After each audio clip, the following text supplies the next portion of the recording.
Ladies and gentlemen, welcome to our podcast. I appreciate you guys being around here. Um, as the title states, this is going to be a pretty brief and pretty lengthy, kind of two words that don't really mean the same, but I just kind of said that though. Um, this came in this weekend from the Washington Post in the da da da da travel section. So it's actually pretty interesting. This is going to be the 52 definitive rules of flying. What a nice cover.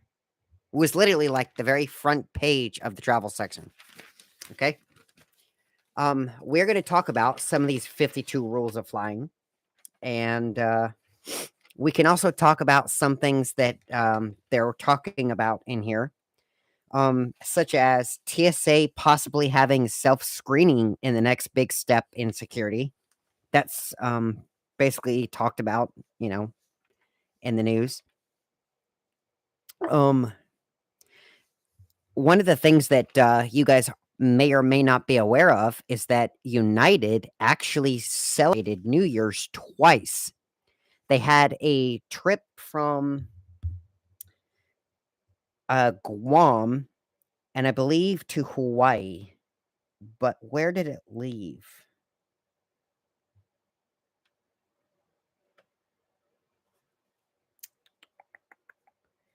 No, no, no, no, no, no. It left Honolulu and then went to Guam. So it basically had New Year's, right? But then because of the way that the time zones were scheduled, they traveled back in time, and then it still wasn't midnight, so they were able to celebrate it yet again, which was pretty cool. So, and then one quote here was everybody was in the same boat. We were all irritated, but we made the best of a bad situation. Basically, it just got a little delayed. But yeah, that's pretty cool. Having a flight that you're boarded in two places, be able to celebrate New Year's twice. So that's pretty cool.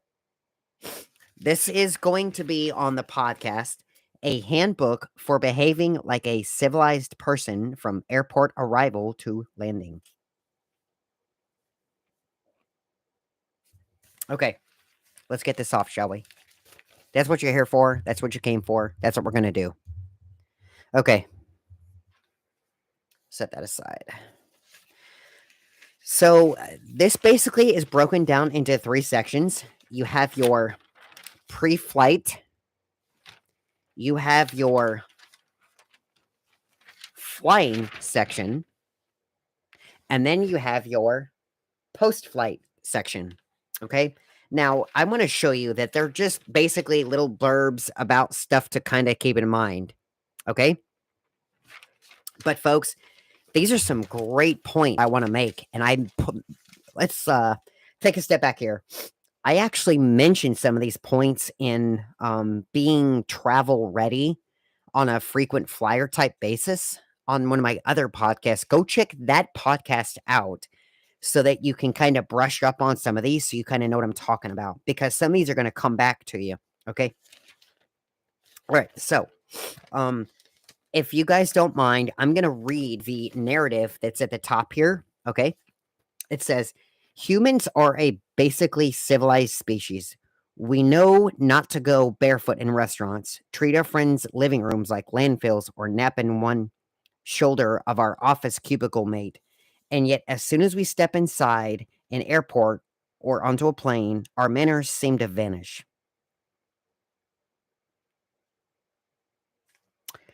Perhaps it is the delirium of travel or the belief that everyday rules do not apply on vacations, much like calories don't count on holidays and foreign currencies aren't real money. Who's guilty? I know some of you are. Um, or maybe there has never been a canon for proper passenger behavior until now. Etiquette is more important than ever these days. For most of last year, more than 2 million people streamed through security checkpoints each day, according to the TSA, or Transportation Security Administration. One ill placed limb on the armrest or accurate hard boiled egg can sour the air travel experience for many. To help you become a model passenger, we've compiled 52 rules that cover every step in the flying process, from arriving at the airport to exiting the aircraft. Now, let me kind of make this a small little tidbit here. So, we all know that there's 52 weeks in a year, right? We can all agree on this. So, if you practice, in theory, one of these rules each week, by the end of this year, you'll be a well-seasoned veteran traveler. Nobody'll even know that you are just beginning to travel. Okay? So, this is going to be your pre-flight section. Okay? All right.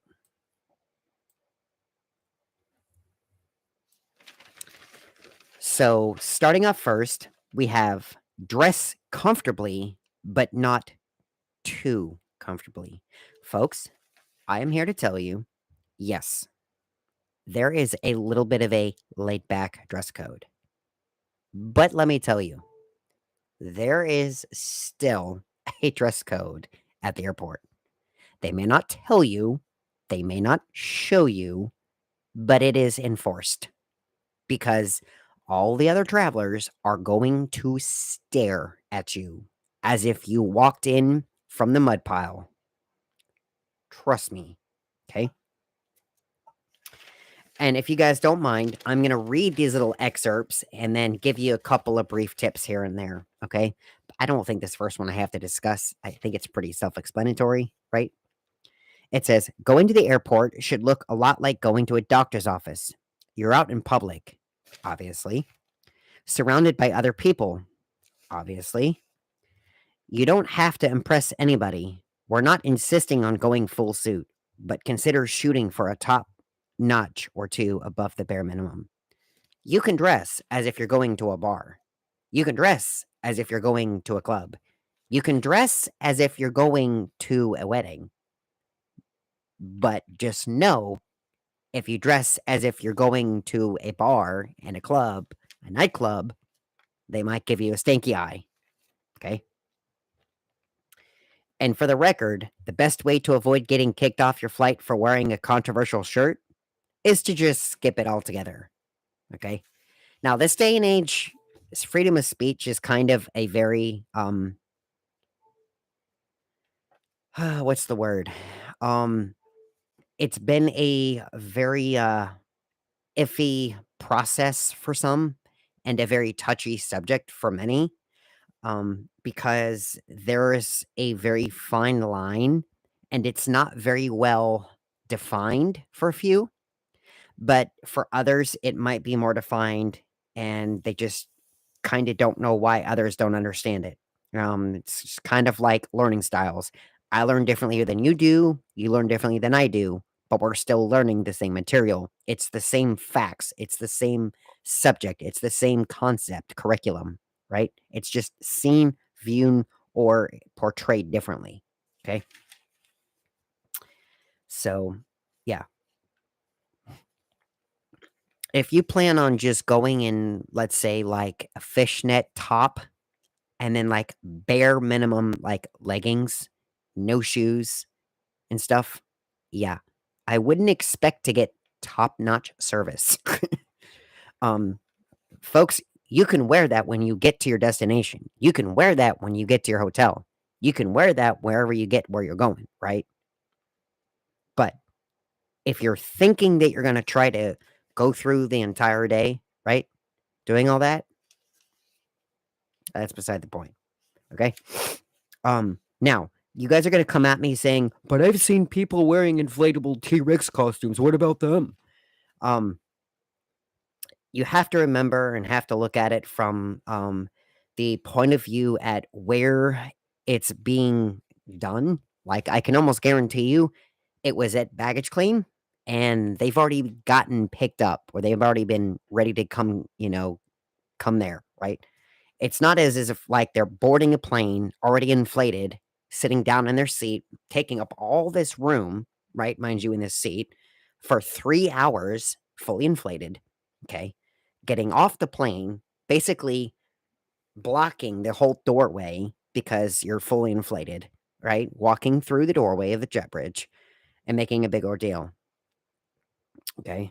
Now, you know what? I'm not going to go there. Okay. So, point number two. So, we've already listed point number one. Okay. And since my memory is sometimes a little bit not that friendly, I'm going to start check marking these off so that we've gone over them and we remember that we've discussed them. So,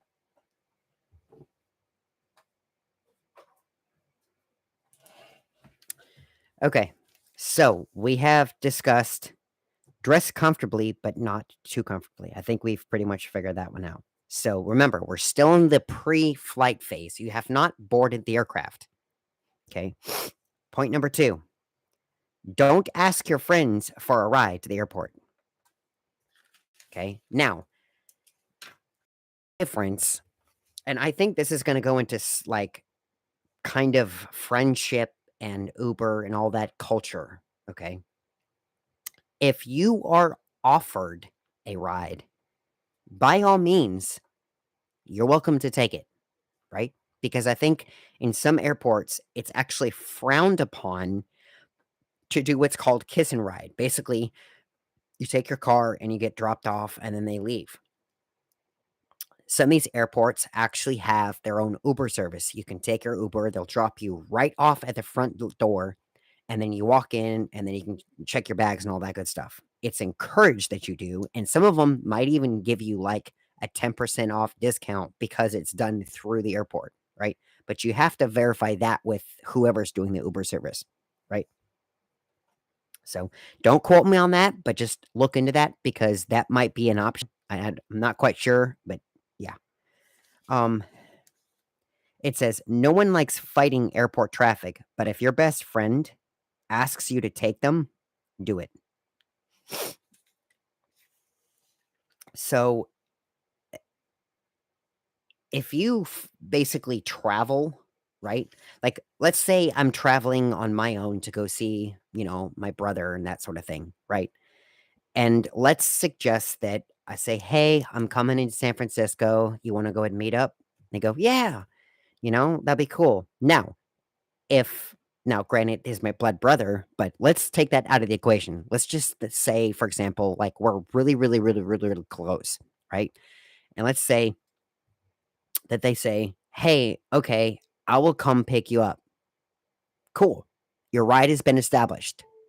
But what this is saying is when you get there and you've had your trip and now you got to go back, don't say, "Hey, man, can you drop me off at the airport?" It's kind of rude. You should kind of had finished and plan all this. Like when you plan your plane ticket, you should be planning how to get there and how to get back home too. Okay. That's basically what this is all saying. Okay. I don't know if that's been um kind of understood here. But yeah, don't ask your friends for a ride to the airport. That's just point number two. You know what? I'm sick and tired of this cable. There we go. Um okay. Number three, and folks, please, for all that is good and loving and holy, I can't tell you the number of times I have seen this. Do not, I repeat, do not show up late and expect to cut the line. I don't care if you woke up and you had to beat traffic and you got stuck behind. If you think that was going to be a problem, I know you don't want to hear this from me, But folks, let me tell you, leave a little earlier. I can't tell you the number of times for a 2 p.m. flight I have left at 10 or 11 a.m. 10, 11 a.m., 12 p.m., 1 p.m., 2 p.m. That's 4 hours, right? Now, let's say I'm going through LA, through traffic, through the interstate. You best believe I'm going to, knock off those 2 hours. So I have 2 hours to play around, right? If I if I want to go stop for a snack, I can probably stop off for a snack on that 1 hour. But that still leaves me an hour before my departure. Now, you want to cut it close? Remove one of those hours. I'm telling you, don't do it. It's not worth it. Don't even try it, right? I'm going to read you this excerpt. But yeah, please, ladies and gentlemen, I'm telling you because I work for an airline. I've flown for an airline. I travel with the airline. Okay, I travel here and there, so I've seen from we call it above the wing, and we call it below the wing. I work below the wing. I've also traveled above the wing, so I've seen it both ways. I'm here to tell you this is not being made up. Living for the thrill of cutting it close means accepting your fate when it doesn't work out. You don't get to jump the line at baggage drop and check in, and you certainly don't deserve to be rescued at security either. If you're late, be prepared to wait. Couldn't have said it any better. Now, if you're one of those people that just has a very hectic schedules, I'm going to suggest two things. I'm going to suggest clear security, and I'm going to suggest TSA pre-check. Okay? Let me tell you, you're going to pay about a hefty fine for that. And by hefty fine, I mean hefty fee. And by hefty fee, I mean it's going to cost you quite a bit. Okay?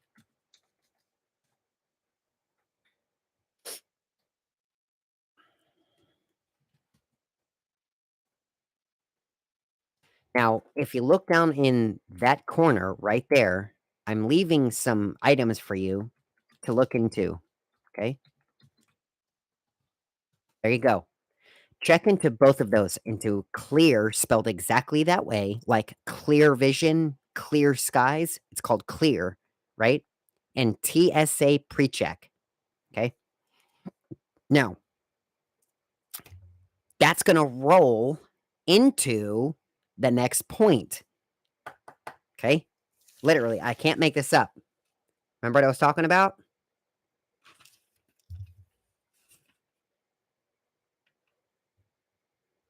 Now, this one is kind of poking fun at, people that just haven't been caught up in, the times, but just bear with me. So, the synopsis here just basically says abandon your partner if they don't have TSA pre-check. It says, how many times have you reminded them to get TSA pre-check? And how many times have they let you down? Not this time, not again. Tell them you'll see them on the other side. What they're basically saying is just because they don't have TSA pre-check, it's like you go, we go, but not in this situation. Because let me tell you, if a plane ticket is valued at $600 and the difference between you paying it and getting it paid to you can be the difference between TSA pre-check, right? You can see a common theme here. There are ways of kind of getting you through faster, but it involves doing your homework and just maybe going the extra mile, if that makes sense. I don't want to say keep shelling out money, okay? Because times we think, oh, life is just spending money, spending money, spending money. I kind of like to tell you guys, I live on somewhat of a frugal side. I don't like to spend money all the time, here and there, everywhere. If I don't got to spend money, I'm not spending money. But if I don't have to spend money and I can spend it and it benefits me later, oh, I'm all about it, right? Um, like for example, if you want to go take, a a Harley out to rent for a day and a half. Now, a regular Harley is like $35,000. They would probably say, but you're going to have to buy this Harley to go rent this Harley. Well, you can actually pay about, I don't know, 50 or 60 bucks a month and get credits. And each credit, you can rent a bike and take it for like a couple days and then return it at the cost of the value of the bike. It's pretty cool. So, when I say if you pay a fee for the fee to benefit you later, it's worth it. That whole point I was making is TSA pre-check. It's worth it and you'll enjoy having it. Now, um, if I'm not mistaken, you can have it and it's good for like 5 or 10 years, I think. I'll have to do my research on that. I don't have it myself. I just don't have any real use for it. Um, I've never been put in that situation because since I work for the airline, I kind of know the right around the best times to fly. I know the times when lines are going to be extra long. I know the times when lines are going to be kind of short. I know the time of year to fly when the lines are not going to be that long, that sort of thing. Of that sort of evaluation. Okay, so the next point is get your life together before getting in line at security. Okay. Um, I'm just gonna read this because it's kind of so if you guys haven't already noticed, this article kind of takes a comical approach at this, but it's kind of trying to reinforce some of these things that people just don't think about. Okay. And by the way, this has already hit like 22 minutes, I think, up there. So I'm not surprised if that's the case. You can even check down there where we are. But if this is going to be a long one, okay? Because there's 52 of these I gotta, give to you guys. But I want you guys to take these in because if you do, traveling is going to make so much more sense. Trust me. And some of these you may not even think about. Okay. So it says, get your life together before getting in line at security. If you're not pre-check, the stakes of this security line are higher.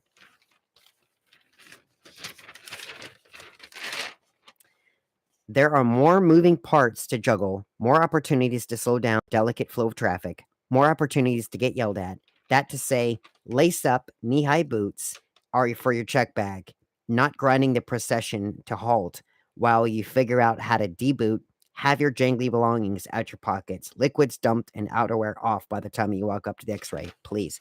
Basically, what this is saying, and let me emphasize this by kind of giving you a little synopsis of my typical pre-flight evaluation. And I say evaluation because I do this every time I fly, right?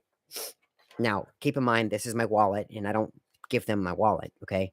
So, what I will do, I have a smartwatch, I have a wallet, I have my cell phone, and I have a secondary mobile phone that I have to keep, for work purposes and all that stuff. So these are items that have to go through security. It's no different than anybody else. Okay. Also, I wear a necklace that our toga brother has delightfully made for me. I love it. I will always wear it, and it's like a ring to me. I wear it everywhere I go to remember my best friend and my other toga brother who's kept me together and has told me not to give up, not to stop, and keep reaching for my goals, my dreams. Okay. So I keep this everywhere. It's always on me. I don't take it off. As you also can see, I wear a necklace right here. Now, I was raised to wear pants with a belt. Okay. Sometimes I wear shorts, but most of the times I wear like jeans, denim jeans. I'll wear work pants. I'll wear khaki pants, but pants sag, right? Like with weight, pants will sag down to your ankles. I mean, that's a given, right? So that means you need to wear a belt. Now, belts are not made of plastic. They're made of material. 9 times out of 10, they're made of some metallic material, okay? You're gonna need to take that off. Okay. So the whole point that this is making, if I know that this is going to have to go through security, okay, I'll have my backpack with me, right? A small little bag. And I will typically take, depending on where I'm going, if I'm going for the day, I will bring my camera bag with all my lenses, okay, and my camera bodies and stuff, my memory cards, all that good stuff. And then a small bag, like a backpack, so that I can carry when I get there, I can carry my waters, my snacks, my liquids, my raincoat, my coat, my jacket, what have you, right? My chargers, my, places to put my wallets and all that good stuff. Okay. So I will put all that in my bag before I even get to the little cross thing or the little walkway, interloop thing, queue line. That's what I called queue lines. Thank you. The queue line to queue up for the TSA section. All like I don't even have to stop there and say, "Go ahead, I got to take all this off." Right? If you know they're going to enforce this, if you know they're going to require this, why do you folks get to the last second to do it? Especially during rush hour. Like if you see that there are 15, 20, 30 people deep trying to board and they're trying to hurry so they can make their flight, having you take all this off, okay? And this goes with one of the points I made in one of my videos. If you know you're going to fly, it doesn't make sense to wear your most decked out outfit if you're going to have to take it off at TSA anyways, right? Put most of that in your bag, let it go through security, make sure it's good to go if it goes through the other side. And then once you get there, deck all that stuff on you. That's why there's tables. That's why there's seats. That's why there's waiting places. That's why there's a hangout place for you to put all that back on, right? Just don't do it at TSA. It's simple. Okay. When I get to where I'm going, like I said, I usually take my camera bag and I take my backpack. I go in. I've already got my boarding pass on my cell phone, right? The United app, right? And then I've got my boarding pass on here, like trips. Okay. So let's say I have my boarding pass, right? I've got my boarding pass right here. I peep, right? So when I go there, what are they going to ask you for? They're going to ask you for ID. They're going to ask you for your boarding pass. Well, they tell you this every single time you go. What do? I have my license. I have my boarding pass right in my hands, fully ready to walk up, and they say, "License, there you go. Boarding pass, here you go." Stamp. Okay. How quick was that? Not that fast, right? This is not new to you guys, by the way. Okay. Now, once they do that, okay, most of the time they're going to say, "We don't need you to have your ID out." Okay. Some stations may, so keep it handy, but don't put it away in your luggage like down there in the very bottom, right? Okay. But there are some stations that will say, "We won't need your ID. We've already verified who you are. Go ahead and go through security." Okay. So take your ID, put it away, right? If you have to, just go ahead and find a pocket like in your carry-on or your backpack. Just slip it right in there if they need to. All right. Um, so then I'll go through there, right? I'll go. Okay, so we're even at like ticketing counter, right? I'll go downstairs and then I'll wait. Now I see the queue line, and as I'm waiting to queue, I've already started before I even go through there. I'm taking off my watch. I'm taking off. Oh, another thing I forgot to do is I often have like my own headphones, right? Behind the ear headphones, right? The bone conduction ones, but headphones nonetheless. Okay. Come on. So all that stuff, the electronic stuff, I'll just put in my backpack, right? I'm already putting all that, taking off my belt, putting that in my backpack. taking my shoes, taking them off, my boots, my shoes, my sandals, whatever, right? The only thing you don't do is um you don't want to like basically strip down naked, right? That's not something you should ever do. Okay. Um if the TSA employees require screening and whatever, I don't honestly think they will ever ask you to do that. That's I think against one of the codes and one of your rights. So you may have to take that up with one of the officers and ask for a a witness and all that good stuff. Um, but when you get there, have all that done. It's simple. It's not going to take but what, a minute maybe. I mean, if you're really pressed on time, do that even before you get to the front door, right? Before you even go to the ticket counter, have all that stuff in your backpack ready to go. So you can go to the ticket counter, get your ticket, give them your ID, give it back, go find the security, go visit security, go through, go find your gate, go to the gate, go to the thing, and get to the plane.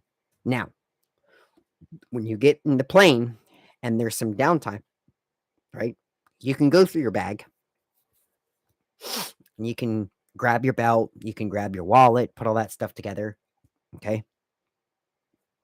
Or if you just happen to be a little bit early because it's a little delayed, once you get through security and you get towards your gate, go to the bathroom, go grab that stuff, put that back on, what have you.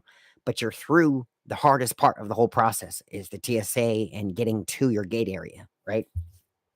So it's all about prepping for this beforehand, not at TSA.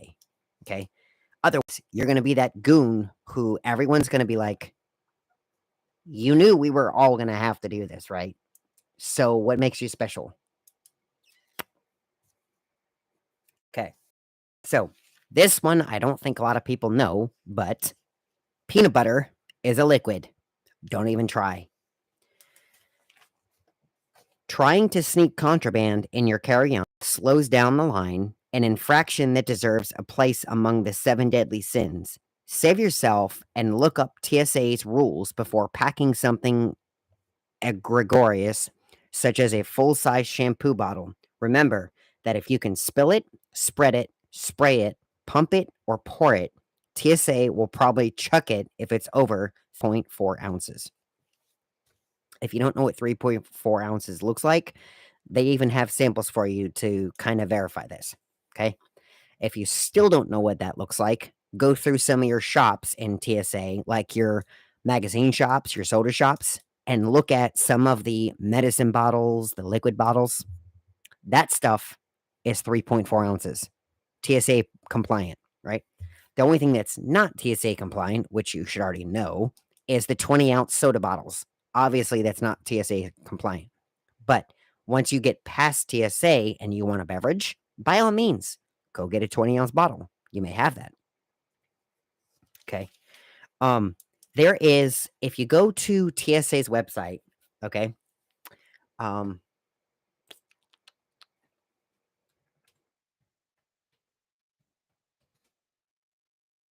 I am going to link this for you guys real quick.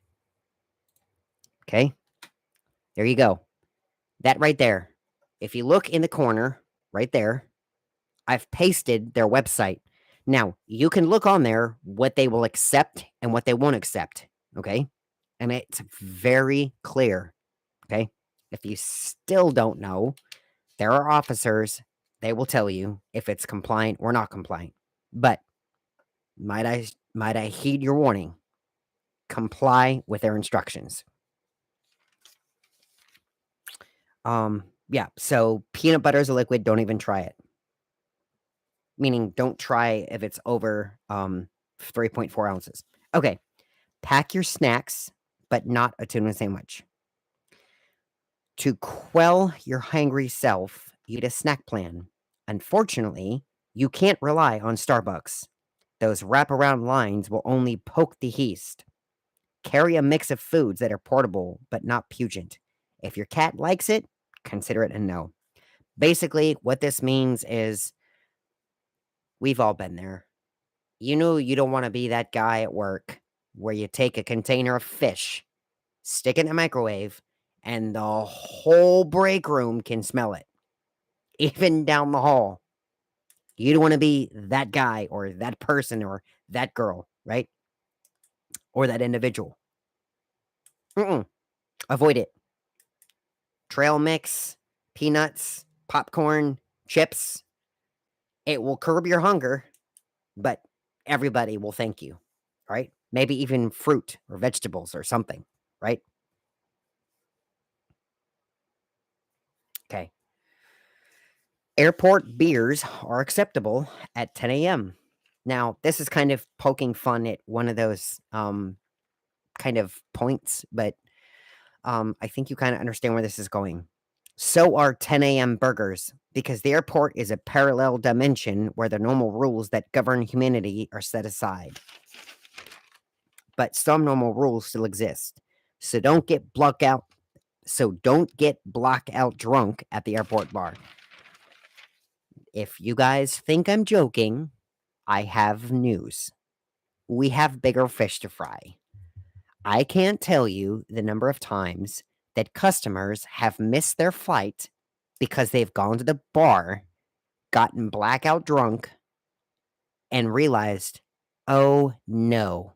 I mean, there are other choice words they were saying, but you get my point. Oh no, my flight is boarding. And they realize, let's say that their flight is at 10:15 and it's 10:23. It doesn't mean that they're boarding. It means the door is closed. No more people at 10:15. Done. You walk up at 10:25 expecting to board, but I got my boarding. Sorry. You knew your flight was at 10:15. It told you every step of the way, right? Don't get blackout drunk on an airport. It's there to enjoy yourself. It's there to have a good time. Don't get blackout drunk. They have bars where you're going for that. Okay? I think that's pretty much understood, right? It's just like a facility. It's just like a public location, right? BYO water bottle. Okay. Cabin air can be as dry as a desert, so you'll need to hydrate. Obviously. Don't think I need to say that, but maybe I do. Bottled water sold at airports is either wildly overpriced, ain't that something? And if you don't believe me, go to Five Guys. A normal milkshake is $7. Let me repeat myself. A normal milkshake is $7. OMG.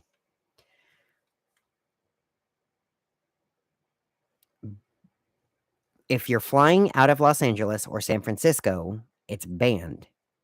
Unless you're a camel, bring a reusable water vessel that you can fill up after security.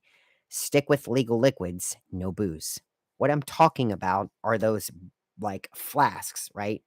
That are metal containers that you screw on. They're kind of, I think some of them are called Yetis, where you can twist the top and fill.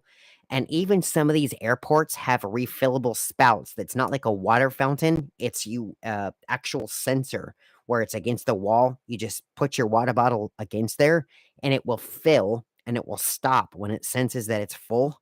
And then you can just cap it on, right? It's great because you're saving plastic, you're being eco-friendly, you now have clean water, you're using your own beverage, right? So you have that luxury of being able to carry around your own. Granted that you don't forget it. I've seen that before.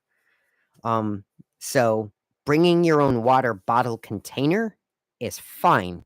What's not okay is bringing it with water through security, thinking it will pass.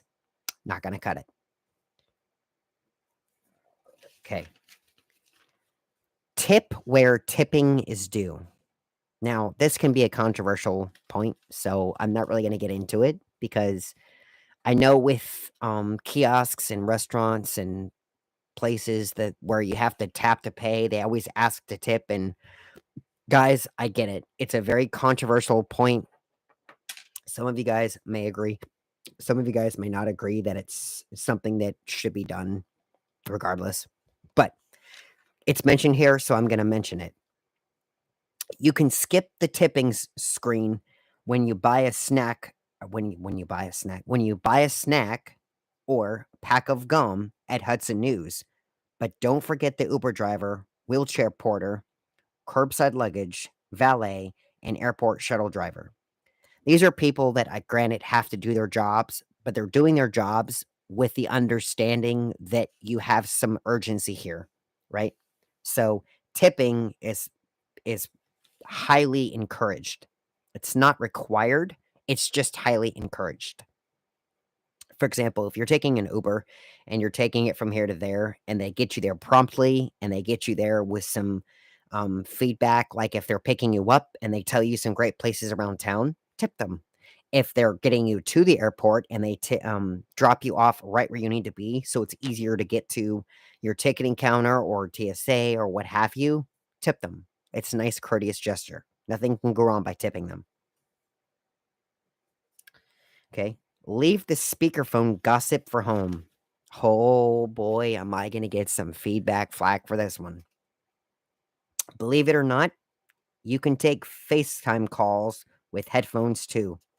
Yes, I get that the airport is a public place. I get that you want to talk to your bae. I get that you got to check in with your fiance. I get that you have to say hi to your kids. But folks, the whole world doesn't need to hear this. I'm not being rude. I'm not being inconsiderate here. The amount of eye rolls that I've seen with people that put their conversation on speakerphone is outstanding. I can't even count the number of people on my hands. It's staggering. Um, and also when you put it on speakerphone, you're just calling for people to start gossiping. And if you don't want nobody in your business, it's just one thing simple to do.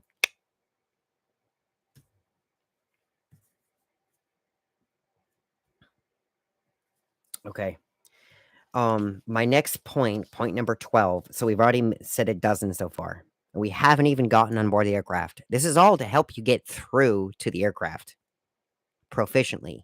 Okay. Like I told you guys, it's already been 42 minutes. This is not going to be an easy one. And absolutely no calls in the bathroom. People are still doing this. It kills me. People will still have full conversations in the bathroom, in the stall. It's quite funny because the only thing that's written there is people are still doing this. That's all it says. It's all the point the bullet makes. Okay. The next point is for you people with animals. Okay. We love your dog, but he or she needs to bind his manners too. Yes, your dog is free to roam in the airport, given that it's on its best behavior. Your dog is free to roam in places that are designated for them to roam free to. But what's not okay is a dog that thinks that the airport is its own home. Okay. The airport is not doggy daycare, so don't let your pet roam free. Use this opportunity to show off your pup's leash skills, which are often better than tethered toddlers' skills.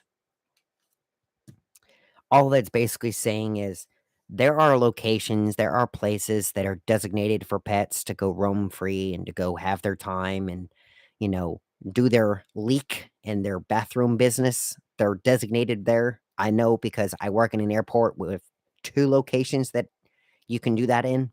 Okay. Um, it there's no really other way to put it. Just we know you love your dog. We love your dog too. It's very kind, very considerate. Just don't let it roam free like it's at home, right? Think of it like in a very um, well-mannered Hilton hotel. That's what the airport is. It's a very well-mannered Hilton hotel. Whether it's there since the 20s or whether it was there for 4 years, treat it the same, right? Okay. The gate is not your living room. This just goes for people that will sit there for hours and hours, which basically, and if I'm not mistaken, this can actually be kind of a a courteous thing and can also be a policy at the airport that you're flying into or out of. Some of the airports will not let you stay there for longer than the time designated for your arrival departure. Now, if your arrival or departure is scheduled for an hour and a half and you get there within an hour and a half's time and it's delayed for another 3 hours, that's different.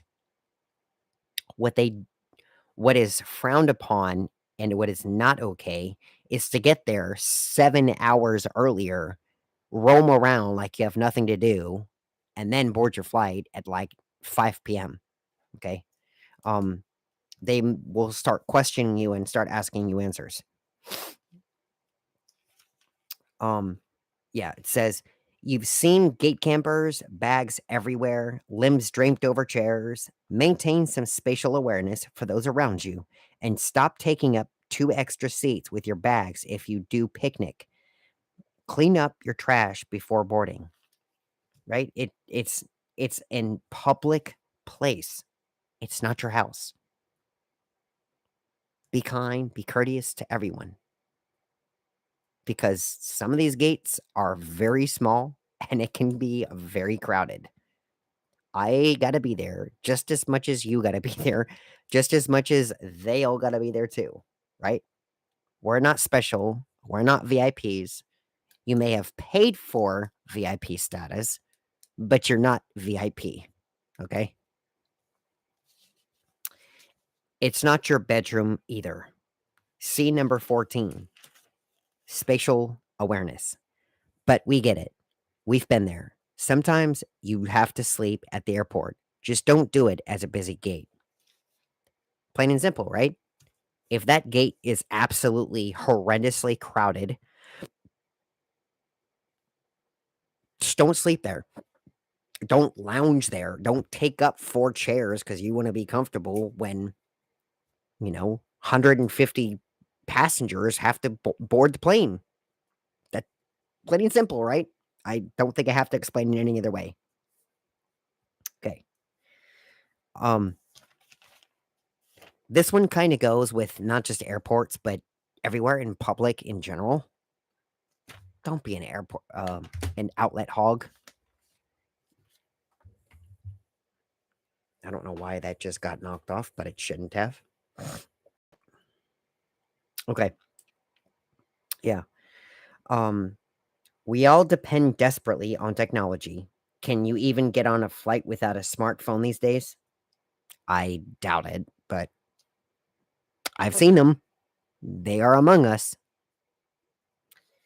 Um, so show your fellow travelers some empathy if you're dealing with a crowded outlet situation.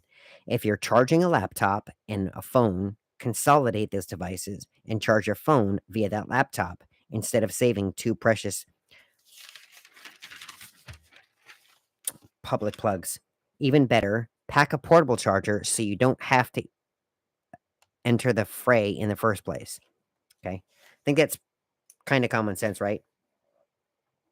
Um, you can buy an easy battery pack for like 15 bucks, 20 bucks at Walmart, and it will last you but like 2 charges, right? Enough to be able to get your laptop charged fully, your smartphone to be charged fully, enough for that time to be able to get to your gate, to be able to get to wherever you need to go, yada yada yada. Like making sense? Am I making sense? Right? Okay. You can't self upgrade your boarding group. It's printed right there in your boarding pass, and yes, your mobile one too. There's no escaping your boarding group destiny, unless, of course, you're one of the special groups announced by the gate agents. Avoid gate lice tendencies to crowd the area until you're summoned. The airlines pretty much have got this down to a science. They know who's supposed to sit where. So if things aren't lining up right, they're going to start questioning. And if you're in the wrong seat, the wrong section, okay, they're going to ask you to move. Yes. So the only option I will tell you is that if there are occasions where they ask you if you would like to have that opportunity, that's where it's okay to accept it and move. But that's at the airline's discretion. Okay. Um, that's at their basically discretionary measure. Uh, if there is time, and I wouldn't suggest doing this from all the way at the back to all the way at the front, but let's say that you want a window seat, right? And let's say you're sitting on the right side and you're sitting in the aisle, okay? And you really want to sit on the window. Now, once the flight crew has done all their job, and given it's not completely full, I'm going to give you a small little tip. Don't hesitate to be like, hey, quick question for you. And you have to be absolutely polite about this. You can't be assertive. You can't be demanding. Otherwise, it's not going to end well for you. Trust me. Okay. And take it with a grain of salt. If you get it, great. It'll be their best day of the world. But if you don't, I'll get it next time. All right. Just politely say, hey, I know that I got this seat. Once we're all finished, once we're done, would you mind if I moved over to the window? Okay. What they will not let you do is move from, say, section 33D to 2B. That's not okay, right? Because that means that you're stepping over all the other passengers. That's not okay. What I'm saying is if you're in 32D and D is in the aisle and 32A is by the window and you want to move from the aisle over to the window to get a better view, that's fine. Okay. You're moving within your section, right? Given that the airline is okay with it, right? Now, let me make it a little bit of a tidbit here. Okay. There is what is called weight imbalance. Okay. They need to count heads at where they're sitting. Okay. Once that's done and there's room for allocation and there's room for adjustment. Now, I don't suggest everyone play Chinese fire drill. That's not what I'm saying here. Do you guys understand that? So this kind of has to be done on a discretionary measure. Okay. If you see an opportunity there, try it. But don't all get up out of your seat and start playing Chinese fire drill because they will make everybody leave. And you don't want to delay your flight. So don't even try that. Okay. Yeah, so you can't self-upgrade your boarding group. Just not gonna happen. Don't try it. Now, this next point, sorry, your crossbody bag is a personal item. Hate to be honest with you. It's 2 carry-ons per person, and they mean it. Don't try to hide it under your coat. Consolidate before you board. Pretty common policy, pretty thing. If you have to, just stick it in your your luggage, your carry-on, right? Let's be honest. You're not there to walk around and all show off your, outfit and flirt with everybody. You're there to go from one place to another, sit in your seat above the clouds for hours. There ain't much to do. So I can promise you that your crossbody bag or whatever you got going can go in your carry-on or your luggage until you get to your destination. Show it off then. Show off the flight attendants, show it off the captains, show off to whoever. I'm sure they'll be glad to see it. Just don't do it when you're going to board. Okay. This last one here, accept your fate if you're told to check your bag. Um, this is kind of a veteran tip for people to travel. If you travel and you travel with multiple bags and you're thinking, "Oh, I'm just gonna have to check my one bag and I've got all this other stuff to go, I'm good." Or if you're like some other travelers that I've seen, "Oh, I don't have any bag that's over the limit. I'll be good. I can just go ahead and carry this on with me." You might have to check that bag. I hate to be the bearer of bad news here. Um, there are reasons unbeknownst to the operation of having a safe and successful flight. Your bags may have to be put in the check bag area. Um, the good news is that your bags are typically, loaded in a manner that's very safe, very delicate, and very well taken care of. And they're usually given to you in a timely manner. So you don't have to wait hours and hours and hours for your bag. Okay. Um, and sometimes, often and not, the people that are asking you to check a bag will offer you some kind of a reward and or reimbursement. Okay. So check with them. You can actually reduce the likelihood of everyone having to do that if you offer to check it if it's not required that you carry it on, right? So I suggest that you try and check that out, right? That's a good tip. If you want to be a very well known seasonal traveler, okay, and people just like, wow, they really got their stuff together. You could just offer back up, like, hey, I'm good. I don't need to take it on board. They can go and store it underneath. I'm good to go. I don't have anything breakable. I don't have anything, that I'm really worried about. And by the way, we work as baggage handlers. We are not down there throwing and chucking your bags in there like it's, fire logs into a fire pit. We just don't do that. If I was in the flight and my coworkers were down there, I wouldn't want them throwing my bags. So I promise you, we're not down there throwing them in there. All right. We're in there stacking them and making sure they're all stacked together underneath there. The game of Tetris, we got to make sure that we do it right and properly so that everything fits. But I can assure you that we're not just throwing them in there looking like a big old heap of mess. Okay. It says gate agents sometimes require passengers to check their bags because of diminishing overhead bin space or time constraints. For example, if the flight is about to leave and they need to get the flight out quick so that the rest of the flights on that aircraft don't take a cut in time, right? Because it's just like a snowball. Once you start an issue, it just snowballs and snowballs and snowballs. And folks, the last 3 years, we've seen how big of an issue a snowball can create. Okay. Don't pout or kick the wheels of your rollerboard. Graciously accept the bag tag. Roll your belongings down the jet bridge and use free hands for greater good, such as helping another passenger. Okay. It's it's just one of those things you just got to accept when you travel. Okay.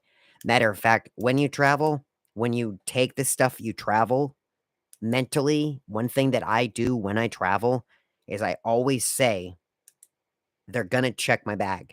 They're gonna check my bag. Even if it's as simple as a small carry-on with 4 items, they're gonna check my bag.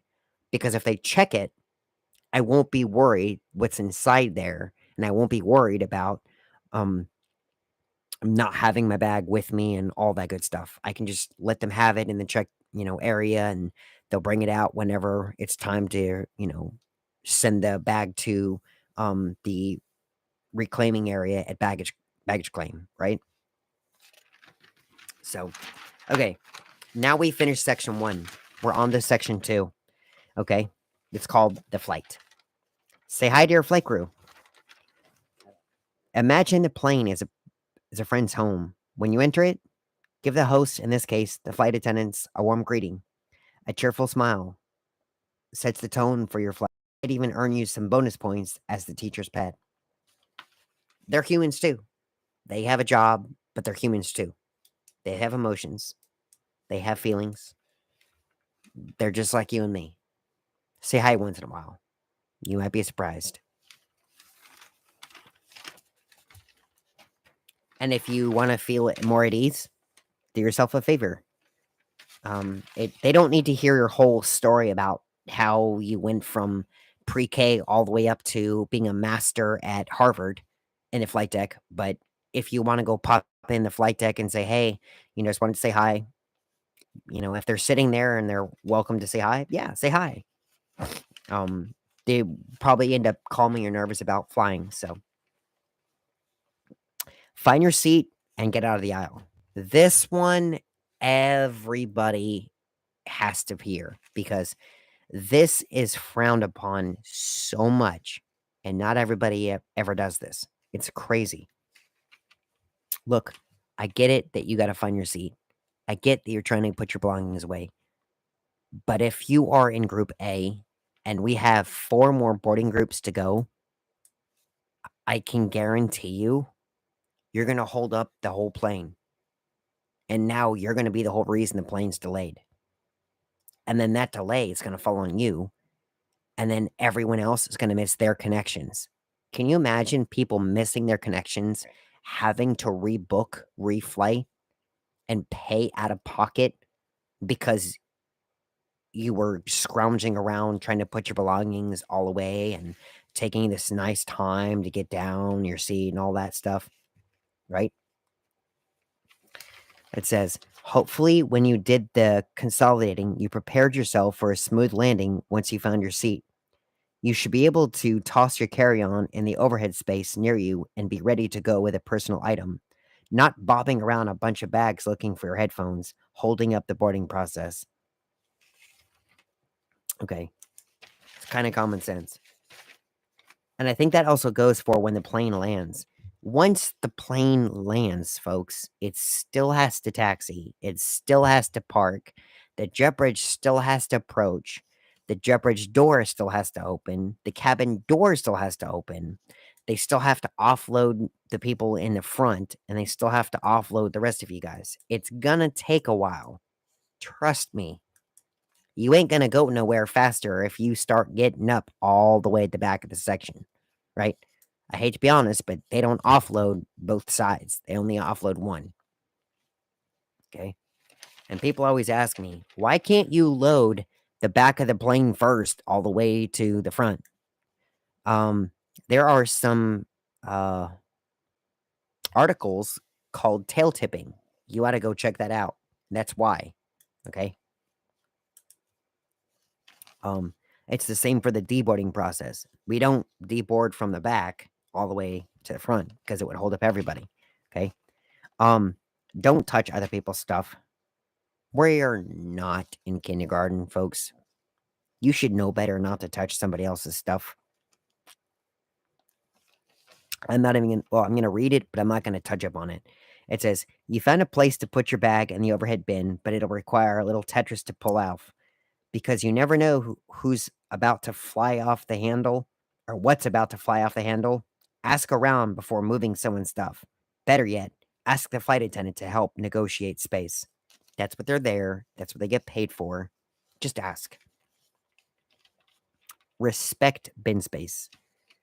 They talk about this in videos. They talk about this in briefings. They talk about this on the intercom. They talk about this in the boarding gate area. If you have a bag, it does not make sense if the bin is this big to put your bag in like this. If it fits like this, fit it in like this because 4 more other bags can fit in there. Make sense? We've all played Tetris, right? It's a game of Tetris. Just because your piece fits doesn't mean the game is over. We got 50 more other blocks to put in that same space. And if we can all put them together, we can win together. Let's win a game of Tetris. Okay? It says, most crowded flights are pressed for bin space. So keep your storage conservative. Overhead bin compartments are primarily for carry-ons that don't fit under the seat. Everything else is extra and should be stored up top only when everyone has boarded and at least attempted to store those bigger bags first.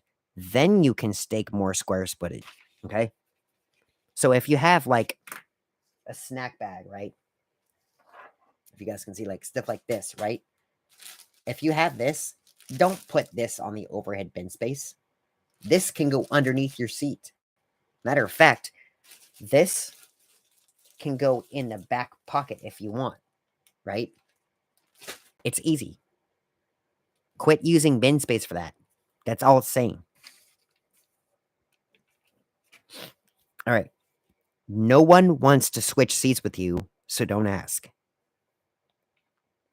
This is kind of a um, contra indicated phrase, what I told you earlier. Should you ever switch assigned seats? It depends on who you ask. Unless you're offering someone the chance to swap their economy middle seat sadness for something better, an aisle and comfort plus a window seat in business, just sit where you're booked, right? When you are told to sit where you're seated, sit there. Once the plane is done and they allow you to do that, don't just do it. You have to ask permission first, okay?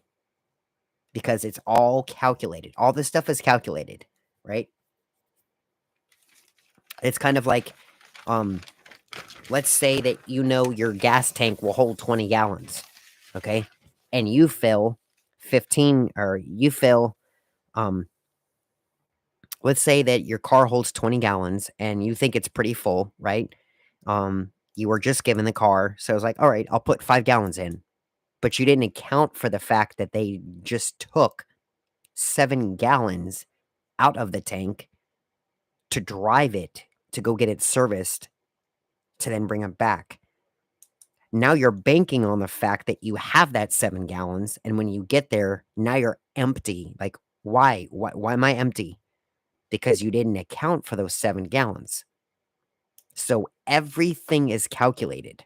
Once you know you have those 7 gallons taken out, you can then say, okay, I can't go the 7 gallons worth of miles of gas, but I can stop. I can add those gallons and then I can keep going, given that I have permission to do this, right? Of myself. It's the same thing with the airlines in your seats. Don't just assume you can switch, right? Ask first. Then, if it's okay, go ahead and do it. Okay. All right. Take a hint if your neighbor doesn't want to talk. It's the same thing in public. One thing that we have all seen is headphones. We've all seen people with books, people with magazines, people sleeping. I get that you might be chatty. I get that you want to have a conversation. I get that you're friendly.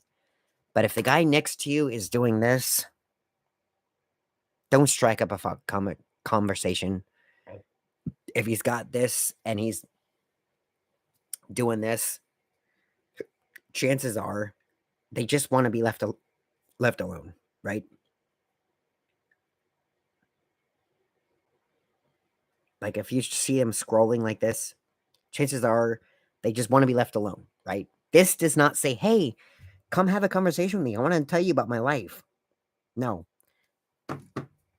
This tells me everything. Like, "Hey, how are you?"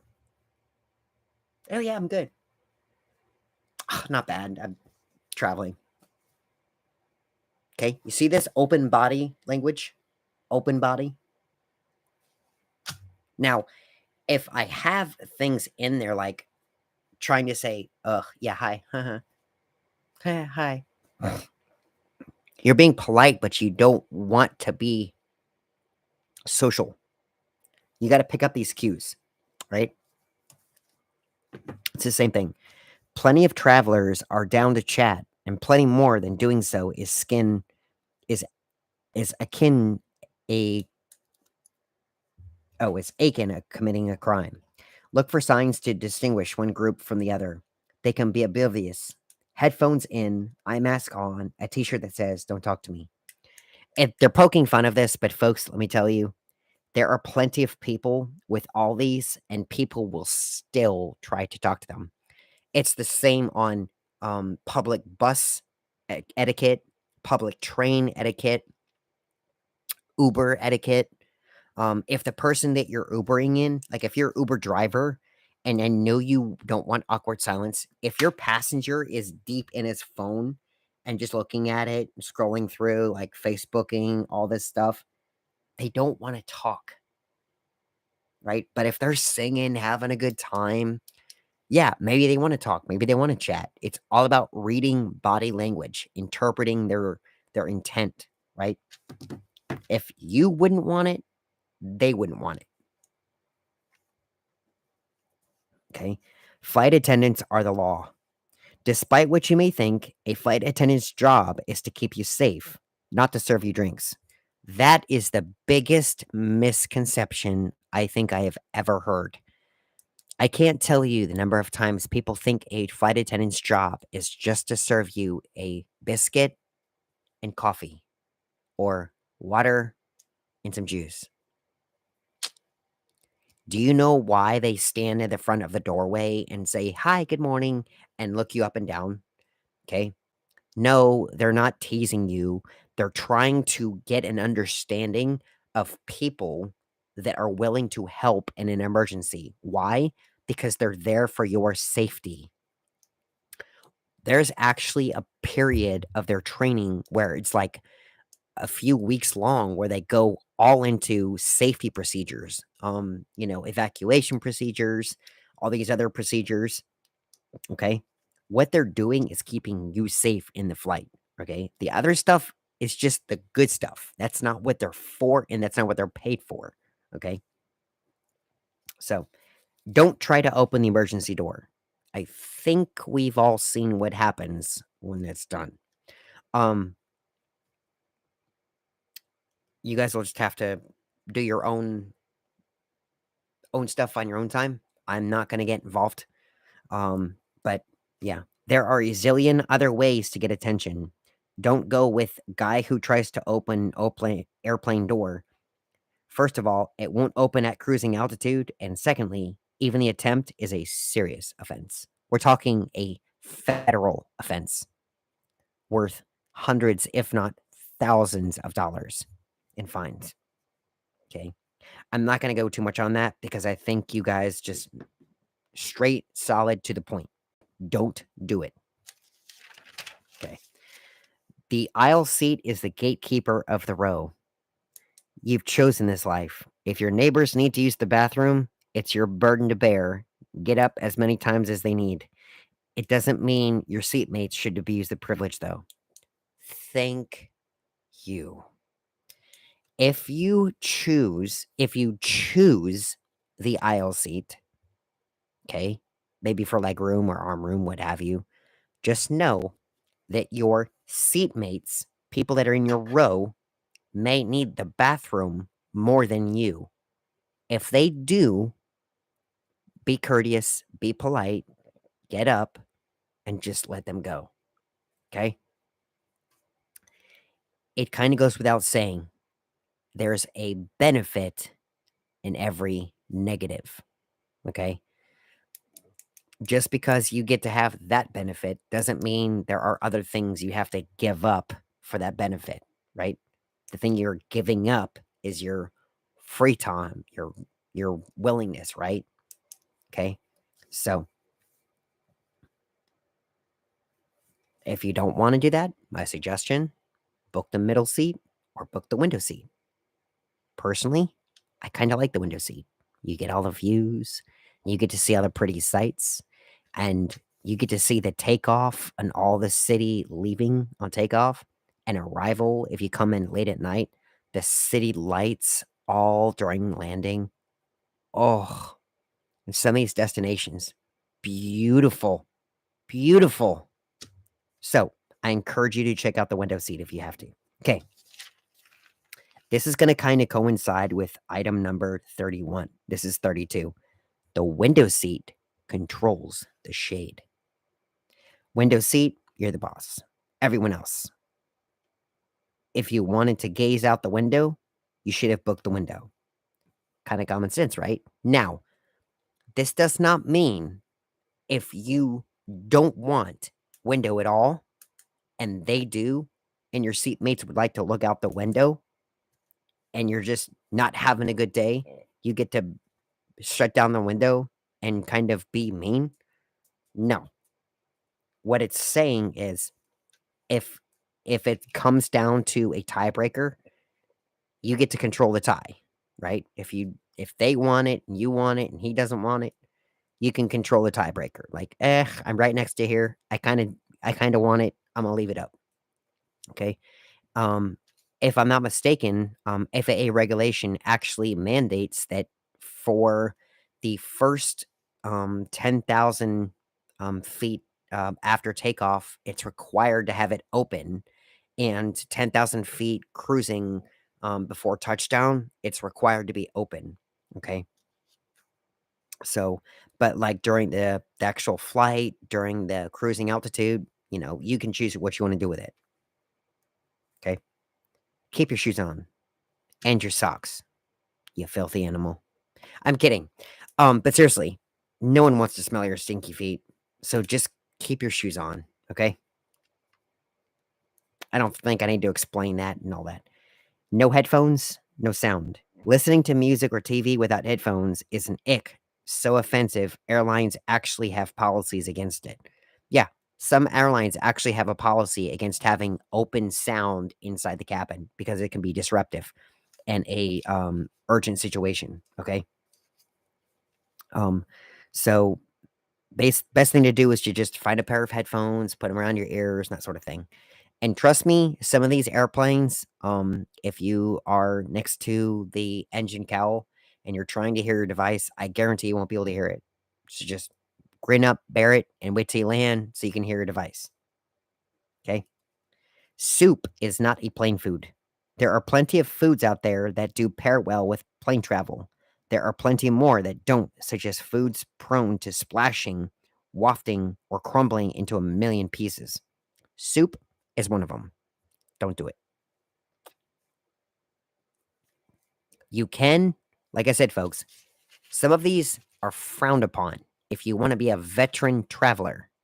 I'm not saying this is the law, okay? Let's pause here. These items are to encourage, help establish a veteran traveler who is going to be very efficient in traveling throughout the year, okay? If you don't want to go by what they're suggesting here, by all means, don't. Okay. I'm not going to say otherwise, right? But these tips, I personally have seen and would have suggested and said anyways if they were to have asked me in an interview or in a survey. Okay. The flight attendant button is not a vodka tonic button. Consider it the 911 call the sky something in this case. All right. Basically, the moment you push that, something better be wrong. Okay. Like urgently, like, my throat is dry. I urgently need water, right? Or I'm choking, my throat is itchy.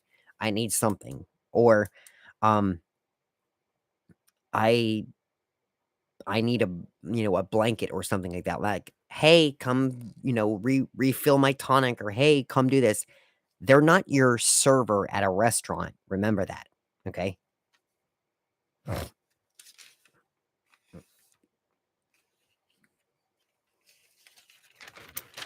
Um,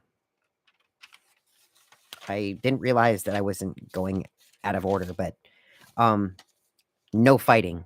Do we even have to say it? Apparently, we do. I can't believe people today are fighting in the airplane. It's ridiculous. I I can't even talk about it. We're humans. Settle our differences elsewhere, not on the plane. Um, it's gonna do no good for nobody. Not you, not me, nor anybody. Um, no reclining, no exceptions. Okay, there are a few exceptions. You may recline on red eye flights if the seat behind you is empty or inhabited by a small child. And if you ask the person behind you and they don't mind it, but that's it, right? We understand that, Bolton, right? Yet I see it all the time. Keep your limbs to yourself. As they say, point knees ahead and do not spread. Okay, so no one else said that, but maybe they should start.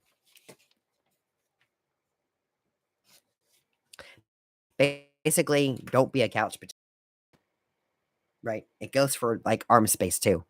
Don't don't louch on the side thinking you're gonna get the whole rest and this one too. Like, yo, what's up? You know, it's not gonna be okay. Right? Remember, this is not lawful stuff. This is just culturally unaccepted. Okay. Your seat is not a spa. That means absolutely no nail clipping, no nail filing, or nail painting in your seat. Ugh, sorry, I'm hiccuping.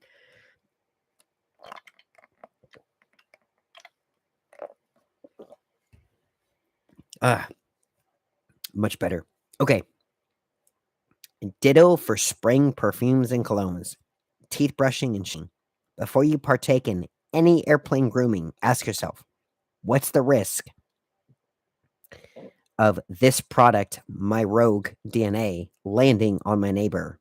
Respect innocent bystanders accordingly. Let's imagine that it's still COVID times. If it wasn't okay during COVID, don't do it now.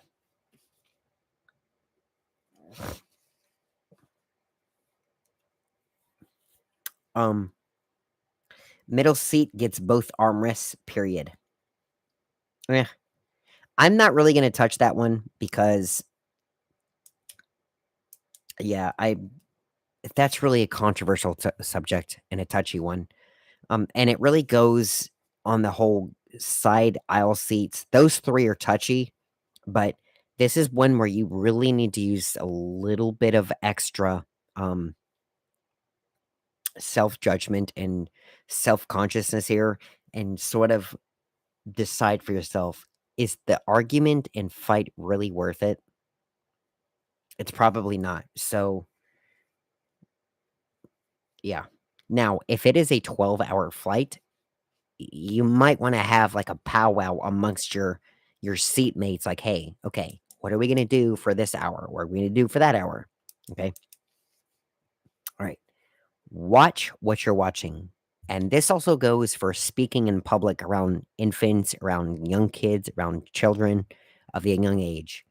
Everyone can see your screen, so choose your content wisely, and while you're at it, choose that content on your screen gently. There's usually a head on the other side of that seatback screen you're jabbing. So, yes, it's a touch screen. It's not a jabbing screen, right? You don't have to poke at it. Just touch it. It's a touch screen. It works. I promise. Right? Having said that, there are lingering eyes. And remember, they see what they hear. They hear what they see. I don't think you want a 12 or I don't think you want a 3 or 4-year-old walking off the plane saying the F word. Or I don't think you want a 6-year-old walking off the plane asking all those questions that you don't want to answer. um, a neighbor's shoulder is not your pillow. You're not watching a romantic movie with your sweetheart. So please keep all your body parts inside of your personal space. If your head tends to roll, buy a neck pillow. That will double as a buffer. Pretty self explanatory.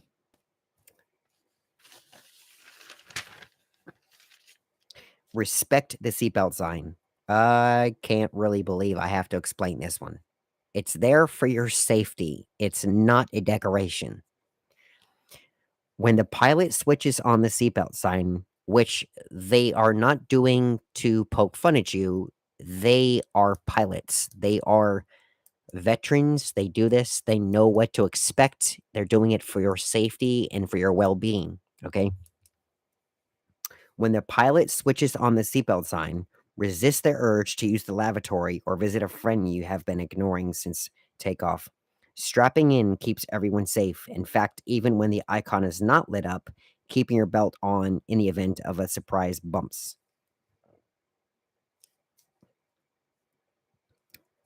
Okay, it is 2024. I know cigarettes are out and smoking, vaping is in. Ladies and gentlemen, I hate to inform you, but vaping is still considered smoking. It is not allowed at all in any aircraft. The beverage cart is not an open bar at a wedding. You can have one, maybe two. Do not continuously drink. It's not there to get drunk and hammered. Remember, where you're going, there's probably a bar around the corner. Go drink there. And lastly, for the flight, don't treat the bathrooms like Keith Moon's hotel rooms. Oh, there's one more I missed. Sorry. Leave the lavatory in pristine condition. Fully flush the toilet. Clean up any splashes or toothpaste gobs and toss your paper towel in the paper bin. Before exiting, check your shoes for any hitchhiking squares of toilet paper. You would do that in a regular bathroom anyway, right? Same thing here. And then last bullet for the flight, don't yell at crying babies. I'm 38. I used to be 2. I used to be 3. You used to be 2. You used to be 3. You used to be that same age. We used to hate the whole point of flying, right? So do these kids. So do these babies. It's a part of life, right? You signed up to fly, so do these people. The unfortunate thing, you were brought into this world. You were probably crying too, right? Doesn't mean you're prone to the exception, right? So just grin up, bear it, and deal with it. Okay. Now you've landed and you've pretty much exited the aircraft. So, and not even that, we're not even going to get to that part. The plane landed on the runway. Here we go. If you clap when the plane lands, be prepared for side eye. Unless cheering is a cultural tradition, resist the urge to turn the cabin into a sports stadium. Save your appreciation for disembarkment. Okay. It goes along with as soon as the plane lands, stand up. You still got to park. You still got to let the others off. The more you hold up the process, the longer it's going to take. Let's all do our own part together. Okay. Don't crowd the aisle. You hear the ding. You want to flee the aircraft. That's understandable. But instead of giving into that Pavlovian response to make it a run for it, respect the order of deplaning and wait until the row before you has exited. Bonus points if you let travelers with tight connections go ahead of you. Now, I understand some of these people can be deceitful. I'm aware. If they truly have connections, which some of these flights, most of them do, as per the carrier, okay? And their routes, some of these routes have tight connections to where they're going, especially the hubs, okay? Just kindly let them off first so they can make their connection. Like I said, you wouldn't want to be the cause that they had to fork out $600 because they missed their connection, okay? That doesn't mean that you're below the human race. That's not what this is saying here. Okay. But be courteous. That's all this is pretty much saying here is when you're flying, be courteous. Be a decent human being. That's all this is saying. Okay. Like at national parks, leave no trace. Just because you can leave your trash behind when you deplane doesn't mean you should. Clean up after yourself, like an adult. Shouldn't have to tell you, but I think I have to because I've seen it way too many times. And if your kid makes a mess, say by spilling popcorn everywhere, it's that's right, your responsibility to clean it up. Flight attendants and cleaning crews already have enough to do in the mere minutes they have to turn a plane around before its next departure. They don't have to add that to their itinerary too.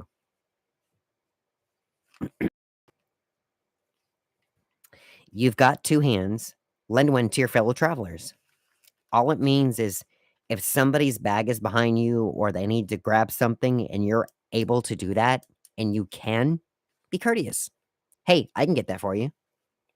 Yeah, let me get this down for you. Hey, do you need a hand putting this up there? Yeah, I got you. Hey, can you stick that somewhere? Yeah, I found some room over here.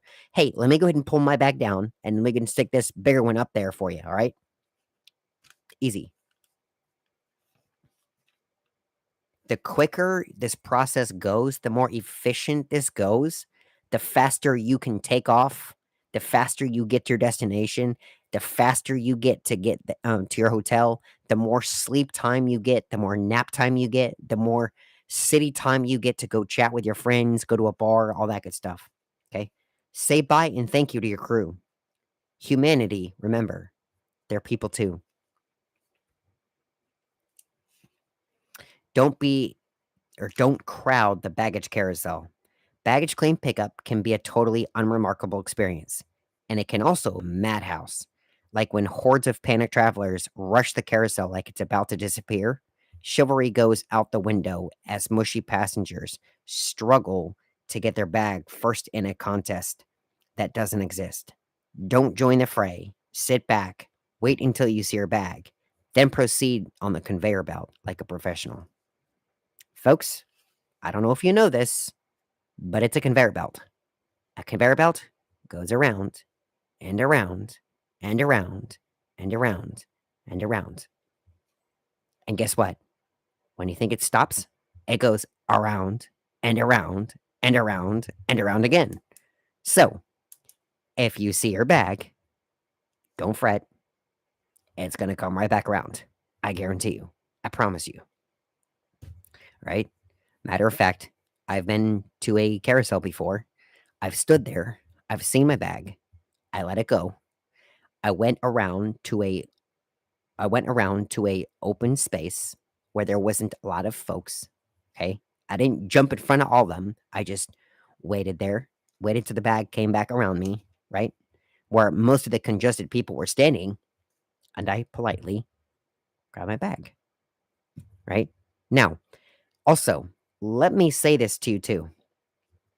If your bag is there and somebody tries to grab it and you're standing in the front, this kind of is a culture and a unwritten, socially accepted practice. If you're standing in the front and someone is trying to run up to grab it, you kind of have an unwritten responsibility to assist them to grab it out.